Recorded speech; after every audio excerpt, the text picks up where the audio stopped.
¿Llegamos realmente a la Luna?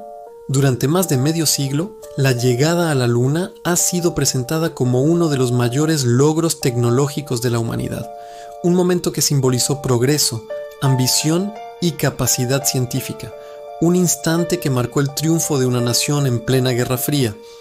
Pero también, con el paso de los años, ese mismo momento se convirtió en uno de los eventos más cuestionados de la historia moderna.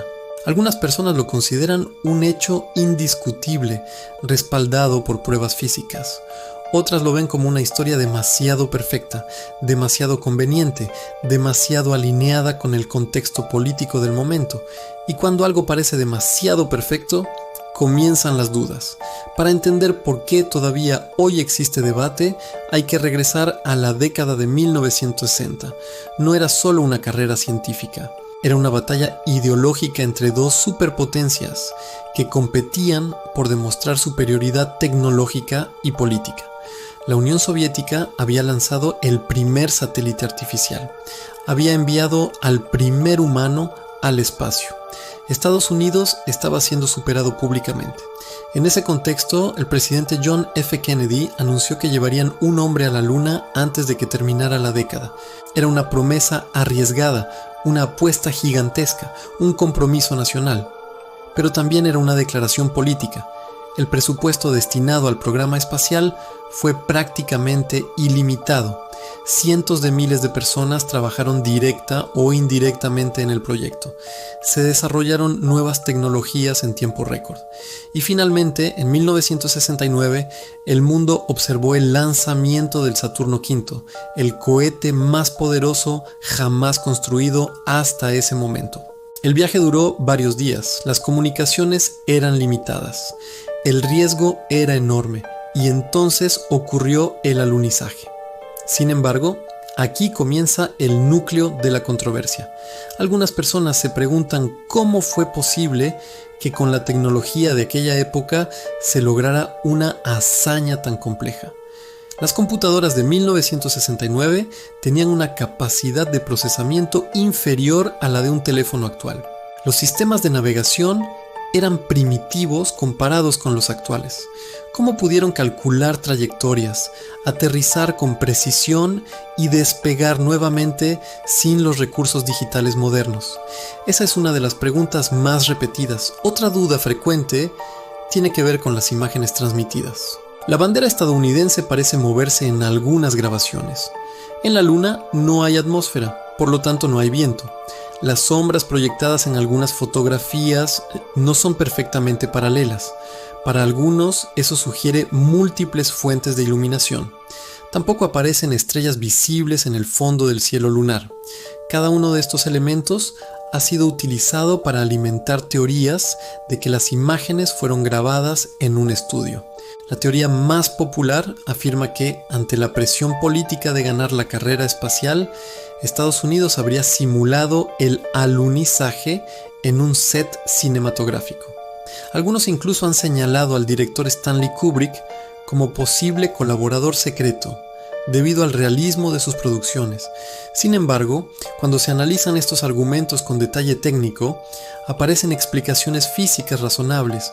La bandera no se movía por viento, sino por la inercia al clavarla y por una barra horizontal que la mantenía extendida. Las sombras pueden parecer no paralelas, debido a la perspectiva y a la irregularidad del terreno. Las estrellas no aparecen, porque las cámaras estaban ajustadas para fotografiar un objeto extremadamente brillante en primer plano, lo que impide capturar luces débiles al fondo. Pero más allá de las explicaciones técnicas, existen pruebas físicas que son difíciles de ignorar. Durante las misiones, se dejaron dispositivos llamados retroreflectores. Estos espejos especiales reflejan rayos láser enviados desde la Tierra. Hoy en día, científicos siguen utilizándolos para medir con precisión la distancia entre la Tierra y la Luna. Si nadie hubiera estado allí para instalarlos, esos experimentos no serían posibles. También se trajeron a la Tierra cientos de kilos de rocas lunares. Estas rocas han sido analizadas por laboratorios de distintos países. Su composición isotópica y mineralógica difiere significativamente de las rocas terrestres. Además, durante la misión, múltiples estaciones de seguimiento internacionales rastrearon la trayectoria de la nave. Incluso la Unión Soviética, principal rival político, monitoreó el viaje. Si hubiera existido fraude, habría sido una oportunidad perfecta para desacreditar públicamente a su adversario. Pero no lo hicieron. Aún así, la duda persiste. Y tal vez el verdadero fenómeno interesante no sea la misión en sí, sino la psicología detrás del escepticismo. ¿Por qué tantas personas siguen dudando? Una posible respuesta es la creciente desconfianza hacia instituciones gubernamentales. Después de escándalos políticos y conflictos internacionales, la credibilidad de los gobiernos se erosionó. Cuando la confianza disminuye, incluso los logros más impresionantes se vuelven sospechosos. También influye el hecho de que desde 1972 ningún humano ha vuelto a pisar la Luna. Si fue posible en los años 60, ¿por qué no se repitió con frecuencia? Las razones oficiales hablan de costos elevados y cambios en prioridades presupuestarias. Pero para algunos, la ausencia prolongada alimenta la sospecha. Otra cuestión que genera debate es la radiación de los cinturones de Van Allen. Algunos sostienen que cruzarlos habría sido mortal. Sin embargo, los tiempos de exposición fueron breves y la nave estaba diseñada con cierto nivel de protección. El debate entonces se mueve entre evidencia técnica y percepción pública. No existe prueba sólida, verificable, que demuestre que fue un montaje. Sí existe una acumulación masiva de datos, registros, muestras físicas y testimonios que respaldan la autenticidad del viaje. Pero la duda no siempre nace de la falta de evidencia. A veces nace de la magnitud del logro. Llegar a la Luna parecía ciencia ficción. Y cuando algo parece demasiado extraordinario, algunas personas prefieren creer que fue un truco. Porque aceptar que fue real implica reconocer un nivel de capacidad tecnológica que impresiona incluso hoy. Quizá la pregunta no sea simplemente si llegamos o no. Quizá la pregunta sea por qué necesitamos que sea falso.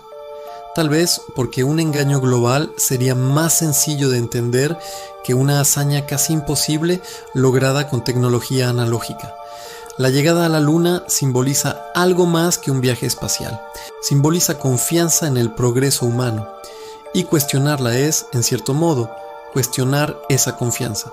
Las pruebas siguen ahí. Los registros existen. Las muestras pueden analizarse. Los lugares de alunizaje han sido fotografiados nuevamente por sondas modernas. Pero la conversación continúa, porque más allá de la ciencia, lo que está en juego es la percepción. Y la percepción a veces es más poderosa que los hechos. Dime, ¿qué piensas tú sobre esto? ¿Crees que se llegó a la Luna? ¿O sin embargo, crees que fue toda una mentira? Déjamelo en los comentarios. No olvides dar like y suscríbete para más cosas como esta. ¡Saludos!